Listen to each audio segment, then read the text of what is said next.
গত কয়েকদিন ধরে একটা চিত্র মহামারী আকার ধারণ করেছে। বাংলাদেশে সত্যিই কি তেলের সংকট রয়েছে, নাকি এর অন্তরালে রয়েছে বড় কোনো খেলা? কে খেলছে এই খেলা? কখনোই বা শুরু হয়েছে এই খেলা? না চাইলেই এই জালে জড়িয়ে পড়ছে নবনির্বাচিত সরকার।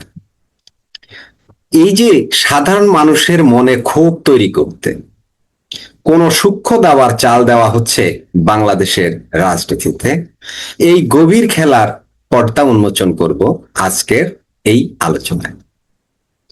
2022 সালের জুলাই মাসে সাবেক প্রধানমন্ত্রী শেখ হাসিনা বলেছিলেন, ডিজেল আমাদের কিনতে হয় না, এটা অকটেন আর কি বলে অকটেন আর পেট্রোল আমাদের কিনতে হয় না, আমরা যে গ্যাস উত্তোলন করি সেখান থেকে বাই প্রোডাক্ট হিসেবে রিফাইন করা পেট্রোলও পাই, অকটেনও পাই, বরং যতটুকু চাহিদা তার থেকে অনেক বেশি পেট্রোল অকটেন রয়েছে, এগুলো অনেক সময় বাইরে বিক্রি করি।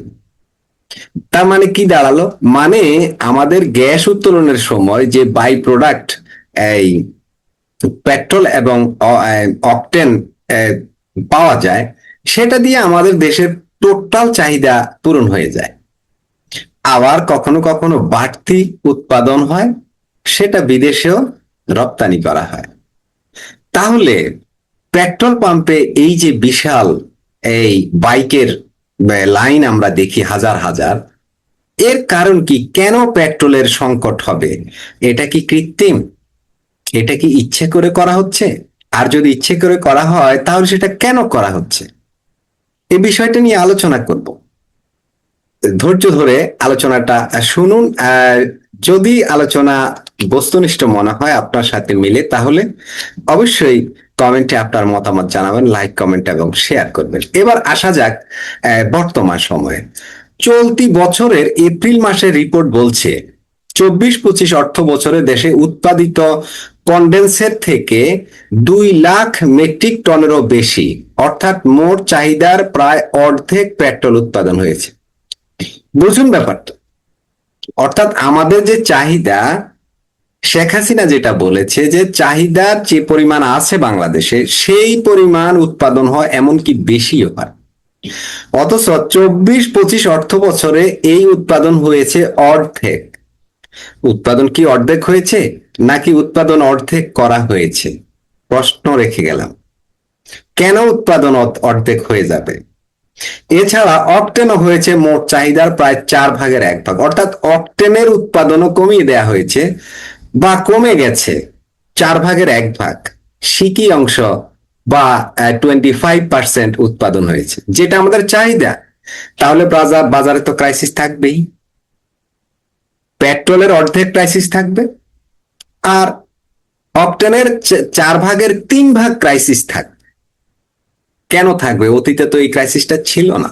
আগের সরকারের সময়, মানে আমরা শেখ হাসিনার সরকারের কথা বলছি, সেই সময় তো এই ক্রাইসিসটা ছিল না। তাহলে এই ক্রাইসিসটা কি কৃত্রিম ভাবে করা হলো, ইচ্ছা করে করা হলো? আসুন আলোচনা সামনের দিকে এগিয়ে যাই। 2022 সালে যেখানে পেট্রোল অকটেন রপ্তানি করা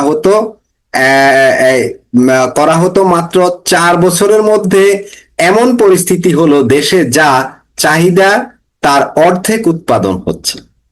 অঙ্কটা ভালো করে বুঝুন। বছরে পেট্রোলের চাহিদা হচ্ছে 4,62,000 টন। পেট্রোলের চাহিদা 4,62,000 টন, আর অকটেনের চাহিদা হলো 4,15,000 টন। এখন ওই যে 24-25 অর্থ বছরের কথা বলছিলাম, ইউনুসের সময়ের কথা আর কি, সেটা হচ্ছে এই অর্থ বছরে দেশে উৎপাদন হয়েছে 2 lakh metric ton. 2 lakh metric ton বা তার থেকে একটু সামান্য বেশি, অর্থাৎ মোট চাহিদার অর্ধেক। আবার অকটেন অকটেন উৎপাদন হয়েছে সেই হিসাবে কম, 1 lakh metric ton plus plus. ঠিক আছে, তাহলে এই উৎপাদনটা কাকতালীয় ভাবে কমে গেছে। অথচ এখনো দাবি করা হচ্ছে পেট্রোল অকটেন যথেষ্ট পরিমাণ মজুদ আছে। মন্ত্রী বলছে না, সংসদে বলছে না? বলছে তো। কিন্তু ডাটা কি বলে? ডাটা বলে মন্ত্রীর কথা আমরা কি বিশ্বাস করব? ডাটা আর মন্ত্রীর বক্তব্য দুটো কি মিলে? যেখানে আমাদের চাহিদা মতো উৎপাদন হয় সেখানে তারা উৎপাদন করেছে অর্ধেক পেট্রোল, অকটেন উৎপাদন করেছে 1/4 তাহলে পর্যাপ্ত মজুদ থাকবে কোথা থেকে ভাই? শর্ট তো থাকবেই, এটাই তো স্বাভাবিক। তাহলে কেন শর্ট থাকবে? আবার সরকার সেটা লুকোচ্ছে, কারণ কি? নিশ্চয়ই এর ভিতরে কিছু আছে, সাথে থাকুন দেখি সামনে আগাই আমরা। দেশে যে তেলের আকাল হচ্ছে এই বাস্তব সত্যটা কেউই বলতে পারছে না, কারণ মুখে সবাই মুখে কুলু পেটে বসে আছে। এবার আসা যাক এই কৃত্রিম আকাল তৈরির পেছনে কোন খেলার গন্ধ পাচ্ছি। ধৈর্য সহকারে ভিডিওটি দেখুন।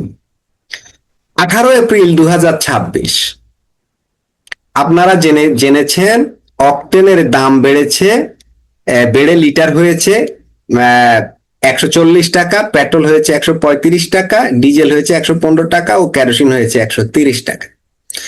এই দাম বাড়ার কথাই ছিল।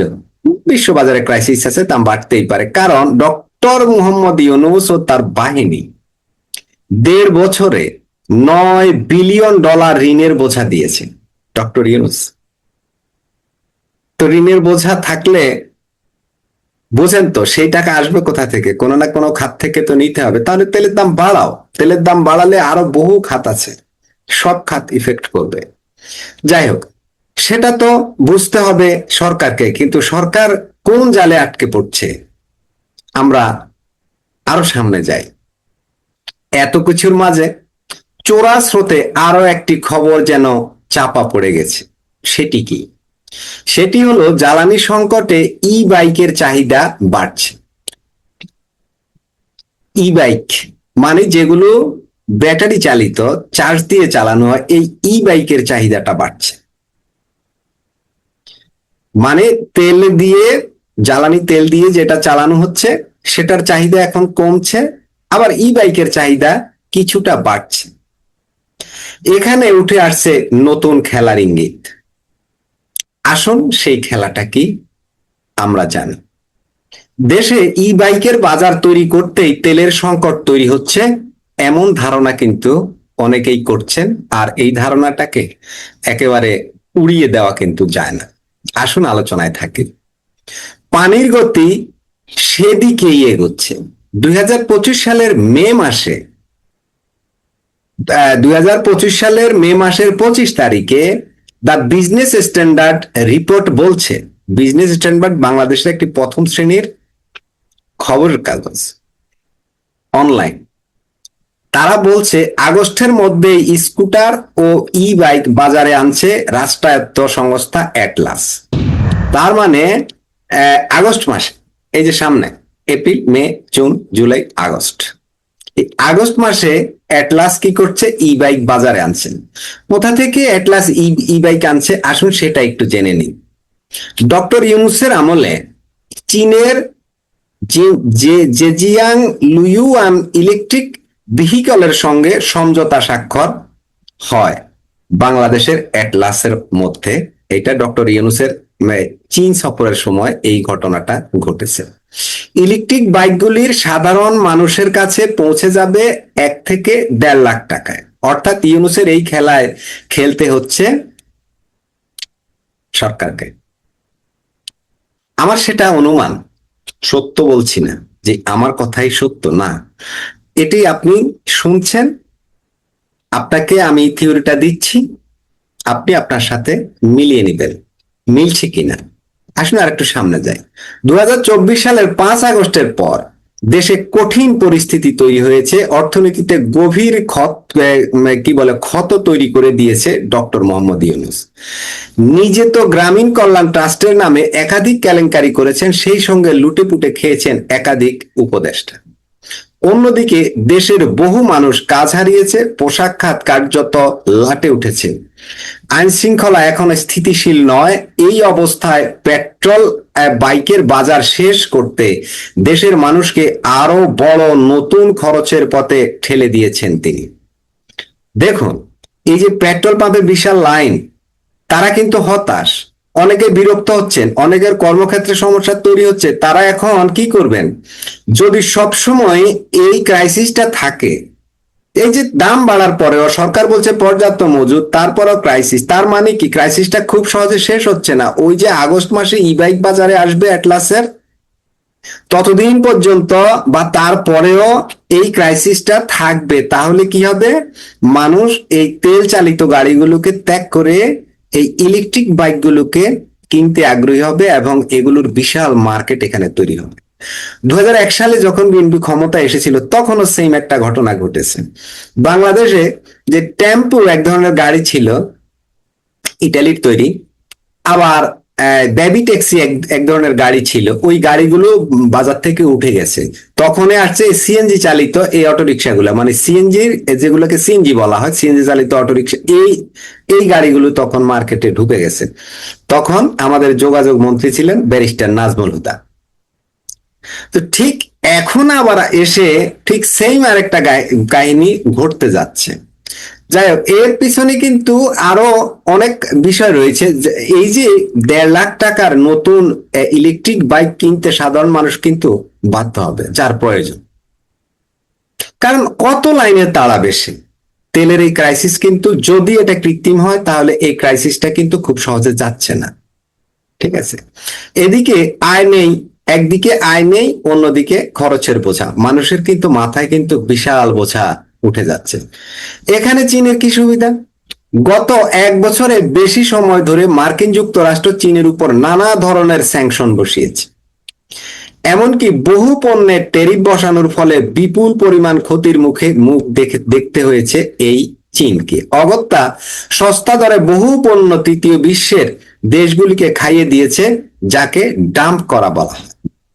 ডক্টর ইউনূস চীন সফরে গিয়ে এই টোপ খেয়েছেন এবং আরো নোবেল লরিয়েট, আমরাও এই নোবেল লরিয়েটের পাল্লায় পড়ে গেছি।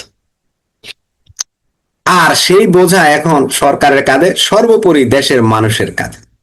আবার আসি দেশের পেট্রোল অকটেন কাহিনীতে।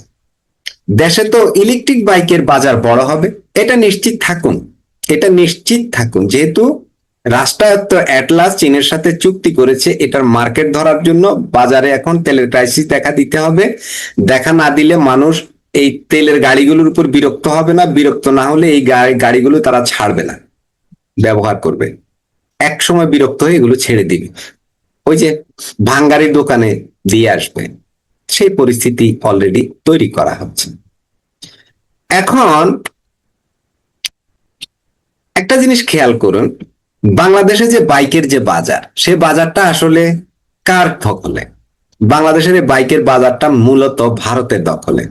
ভারতীয় মোটরসাইকেল কোম্পানিগুলো বাংলাদেশে রপ্তানি করে, বাংলাদেশ সেখান থেকে আমদানি করে এবং বাংলাদেশ স্বল্প মূল্যে সেখান থেকে এই মোটর বাইকগুলো কিনে নিয়ে মানুষ ব্যবহার করছে ফর্দ। এখন যদি এই বাইকগুলো ঢুকে, তাহলে ভারতীয় যে মোটর বাইক কোম্পানিগুলো আছে যারা এখানে রপ্তানি করত, তাদের মাথায় কি হাত পড়বে না? তারা কি ক্ষতিগ্রস্ত হবে না? এখানে ভারতের মোটরসাইকেলের যে মোটর বাইকের যে বাজার, সে বাজারটা ক্ষতিগ্রস্ত হবে না? হবে। ইউনুস কিন্তু এখানে একটা এই কঠিন একটা খেলা খেলেছে ভারতের সাথে, অর্থাৎ ভারতকে সে এখানে একটা বাঁশ ভালোভাবে দিয়ে গেছে। এটা অনেকে টের পায়নি, সামনে কিন্তু টের পাবে। ধীরে ধীরে আমরা সেদিকেই যাচ্ছি, দেশ সেদিকেই যাচ্ছে। এবং ইউনুসের সময় যত চুক্তি, এর কোনোটাই কিন্তু বর্তমান সরকার বাদ দেয়নি, সেগুলোকেই তারা কন্টিনিউ করছে। চীনের সাথে করুক বা কি বলে মার্কিন যুক্তরাষ্ট্রের সাথেই করুক, যেখানে যে চুক্তি ইউনুস করেছে সেগুলো কিন্তু তারা কন্টিনিউ করছে এবং তারা প্রকাশ্যে বলছে আমরা এগুলো রেখে দেব। ঠিক না? অনেক সমালোচনার মুখেও তারা সেগুলো রেখে দিবে, তারা ইউনুসকে কন্টিনিউ করছে। এবার আসুন আলোচনা একটু আগায়। ডক্টর ইউনুসের আরেক চুক্তির ফাঁদে নির্বাচনের আগে যুক্তরাষ্ট্রের সঙ্গে তিনি যে তড়িঘড়ি বেশ কিছু গোপন চুক্তি করেছিলেন, তার মধ্যে অন্যতম ছিল 15 বছরে $15 বিলিয়ন তেল কিনবে বাংলাদেশ। কার কাছ থেকে কিনবে? মার্কিন যুক্তরাষ্ট্রের কাছ থেকে। ভাবা যায়? মার্কিন যুক্তরাষ্ট্রের কাছে, এবং কিনতে হবে 15 বছরে $15 বিলিয়ন, মানে প্রতি বছর $1 বিলিয়ন তেল কিনতে হবে মার্কিন যুক্তরাষ্ট্রের কাছ থেকে। তাহলে সামনের বছরে $1 বিলিয়ন, তাহলে অঙ্কটা কি দাঁড়ালো? দেশের তেল গ্যাস বিক্রি হবে সস্তায়, আর বিদেশি তেল গ্যাস আমদানি হবে চড়া দামে। আমেরিকা থেকে তেল কিনলে সেই তেলটা কি সস্তা হবে? কত দূরের পথ ভাবুন তো। আমেরিকা থেকে একটা জাহাজ বাংলাদেশে আসতে কত সময় লাগে? দীর্ঘ সময় লাগে, এবং সেখানে ব্যয় কিন্তু অনেক বেশি। আবার বাংলাদেশের যে পেট্রোল অকটেন যেটা উৎপাদন হবে বাড়তি হবে, সেটা কিন্তু বাংলাদেশ বিক্রি করে দিবে। কোথায় বেচবে? সেটা বেচবে হয়তো চায়নার কাছেই বেচবে, কারণ পৃথিবীতে এই জ্বালানি তেলের নিরাপত্তায় সবচেয়ে টপে রয়েছে চায়না। তারা প্রচুর পরিমাণ জ্বালানি মজুত করেছে, অর্থাৎ বিশ্বে যত যুদ্ধ বিগ্রহ হোক না কেন ওদের জ্বালানির সংকট হবে না। ওরা একদম মানে বন্যার স্রোতের মতো তারা পৃথিবী থেকে জ্বালানি নিয়ে তারা সঞ্চয় করে ফেলেছে, এবং এখনো করছে। কম মূল্যে বাংলাদেশের এই জ্বালানিগুলো তারা নিয়ে যাবে, এর মধ্যে তাদের ই বাইক এখানে খাওয়াবে, এবং চীনের একটা উদ্দেশ্য সফল হবে, এখানে ভারতের মার্কেটের উপর একটা আঘাত সে করতে পারল। এবং এই কাজটা কে করলো? আমাদের ডক্টর মোহাম্মদ ইউনুস। এই কারণে বলছি যে শেষমেশ ডক্টর মোহাম্মদ ইউনুস আর কিছু পারুক আর না পারুক, ভারতকে এই মোটর বাইক বাজারে একটা বাঁশ কিন্তু সে দিতে পেরেছে। যাই হোক, সেটা হচ্ছে কি, অনেকে বলেন চায়না মাল, অনেকে বলেন ই বাইক আর তেলের বাইক তো আর এক না, তফাৎ আছে। তফাৎ স্বাভাবিকভাবে হয়ে যাবে। এখন এগুলো বাজারে টিকে থাকতে পারবে কিনা সে প্রশ্ন তো আসবেই, ঠিক না? মানুষ তো দেখবে, মানুষ তো বুঝার চেষ্টা করবে যে কোনটা ভালো। যদি এই বাইকগুলো খুব ভালো হয় তাহলে হয়তো এক সময় এই পেট্রোল অকটেনের যে বাইকগুলো এগুলো মার্কেট থেকে আউট হয়ে যাবে, আর এই ইজি বাইকগুলো মার্কেটে টিকে থাকবে। আর যদি দেখা যায় এগুলোর সার্ভিস ভালো না, মানুষ কিন্তু হতাশ হবে। আবার বাজারে কৃত্রিম ক্রাইসিস তৈরি করলে তেলে, তাহলে ইজি বাইকের মার্কেটটা টিকে থাকবে। আর যদি ক্রাইসিস না থাকলে আবারও কিন্তু সেই মোটর বাইকের মার্কেটটা আবার গড়ে উঠবে স্বাভাবিকভাবে। যাই হোক, আমরা ভবিষ্যতের দিকে তাকালাম, কি হয় আমরা সেটা দেখব। আজ এ পর্যন্তই। আমাদের নিয়মিত আপডেট পেতে চ্যানেল সাবস্ক্রাইব করার অনুরোধ তো থাকলোই। আর আলোচনা ভালো লাগলে অবশ্যই লাইক, কমেন্ট এবং শেয়ার করবেন।